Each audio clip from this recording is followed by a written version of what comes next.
So hi guys, welcome back to Rayalaseema రుచులు 11. So ఈ రోజు మనం వచ్చేసి ఏం రెసిపీ చూపించబోతున్నాం అంటే బెండకాయలు ఇంకా బీన్స్ వేసి మనమైతే సాంబార్ అయితే చేయబోతున్నాం. అది కూడా రాయలసీమ స్టైల్, చాలా అంటే చాలా బాగుంటుంది. ఇంకా లేట్ చేయకోకుండా వీడియోని అయితే స్టార్ట్ చేద్దాం. Let's go. సో గైస్, కందిపప్పు అయితే వేసుకొని దాంట్లోకి నీళ్ళు అయితే వేసుకొని ఉడికించుకున్న తర్వాత ఇవన్నీ చేసుకోవాలి. ఆ తర్వాత మనమైతే ఈ చింతపండు పులుసు అయితే పోసుకోవాలి అందులోకి. సో చూస్తున్నారు కదా ఇలా.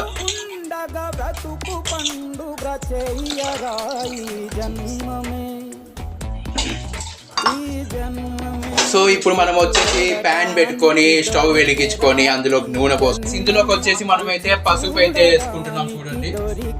తర్వాత సాంబార్కి పసుపు అయితే కంపల్సరీ కదా. తర్వాత చారు పొడి అయితే వేసుకోవాలి. సో ఈ షార్ట్ ని మీరు ఖచ్చితంగా ఫాలో అయిపోయారు అంటే మీకు కూడా సేమ్ రెడీ అయితే అయిపోతుంది చారు. సాంబార్ పొడి అయితే వేసుకోవాలి. ఇంతకుముందు చారు పొడి అని చెప్పాను, సారీ. సాంబార్ పొడి వేసుకోవాలి, చూస్తున్నారు కదా.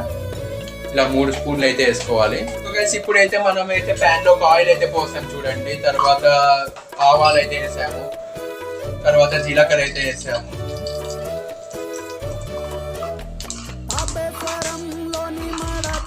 సో తర్వాత ఉద్దిపప్పు అయితే వేసాము.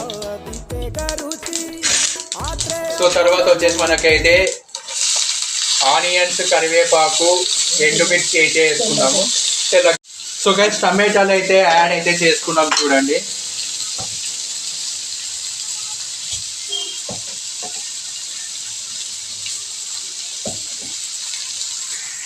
సో గైస్, అందరూ వీడియోస్ని అయితే చూస్తున్నారు కానీ సబ్స్క్రైబ్ అయితే చేసుకోవడం లేదు. అందరూ సబ్స్క్రైబ్ అయితే చేసుకొని రాయలసీమ రుచులు 11కి సబ్స్క్రైబ్ చేసుకొని బెల్ ఐకాన్ క్లిక్ చేసి ఆల్లో పెట్టుకోండి. ఫర్దర్ వీడియోస్ మిస్ అవ్వకుండా చూడొచ్చు.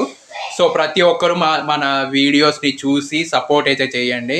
అండ్ ఈ ఛానల్ గురించి ప్రతి ఒక్కరికి చెప్పండి. అండ్ అందరినీ సబ్స్క్రైబ్ అయితే చేసుకోమని చెప్పండి. అండ్ మీ స్టోరీలో పెట్టుకోండి, ఫ్రెండ్స్కి చెప్పండి, ఫ్యామిలీస్కి చెప్పండి. మంచి మంచి రెసిపీ. సో గైస్, వంకాయలు, బీన్స్ అయితే వేస్తున్నారు చూడండి. అండ్ అలాగే ఆనియన్స్ కూడా వేస్తున్నారు.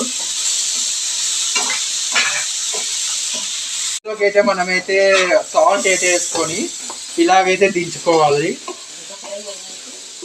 ఫ్రై అయిన తర్వాత మనమైతే ఇలాగైతే చేసుకోవాలి. అండ్ ఎక్కువసేపు పెట్టకూడదు, చాలా జాగ్రత్తగా అయితే చేసుకోవాలి. ఒక 2 విజిల్స్ వచ్చిన తర్వాత మనమైతే దీన్ని దించుకోవాల్సి ఉంటుంది. ఆ తర్వాత మళ్ళీ నీకు కెమెరా ఆన్ చేస్తాను.